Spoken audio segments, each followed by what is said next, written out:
ఈ ఏడాది ఎండింగ్లకు మనకి డబ్బులు వస్తేలే నగలు చేయిస్తాను నీకు ఓ నెక్లెస్ అని చెప్పాడు అనుకోండి భర్త. భార్య రెడీలో ఉంటుంది.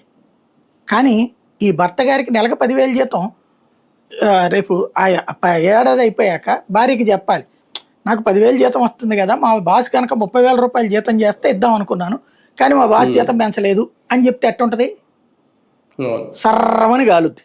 ఇప్పుడు అట్లాగే ఉంది ఇక్కడ చెప్పడం. 30,000 కోట్లు మీకు ఇద్దాం అనుకుంటున్నాను, 25,000 కోట్లు నీకు ఇద్దాం అనుకుంటున్నాను, ఆ హబ్బు చేద్దామని అక్కడ అనుకుంటున్నాను, ఈ హబ్బు చేద్దామని ఇక్కడ అనుకుంటున్నాను, కానీ నా దగ్గర ప్రస్తుతానికి 100 రూపాయలు ఉంది, నేను 200 రూపాయలు రావాలని కోరుకుంటున్నాను, ఆ డబ్బులు వస్తే గనక అప్పుడు నేను నీకు చేస్తా.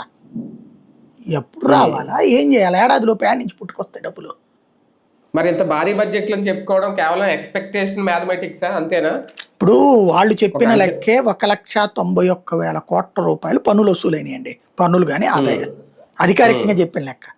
లాస్ట్ ఇయర్ 1,61,000 కోట్లు దాకా వచ్చింది, ఇప్పుడు 1,91,000 కోట్లు ఇన్కమ్ వచ్చిందని లెక్క చూపెట్టారు, ఆదాయం లెక్క. దీన్ని ఇప్పుడు ఏం చెప్తున్నారు? 2,30,000 కోట్లు 2,20,000 కోట్లకు అంచనా వేస్తున్నారు.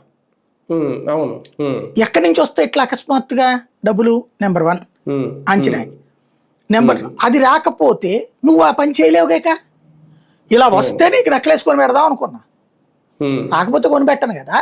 పైగా ఇప్పుడు నాకు 100 రూపాయలు అవసరమైతే నా దగ్గర ఉంది 70 రూపాయలే.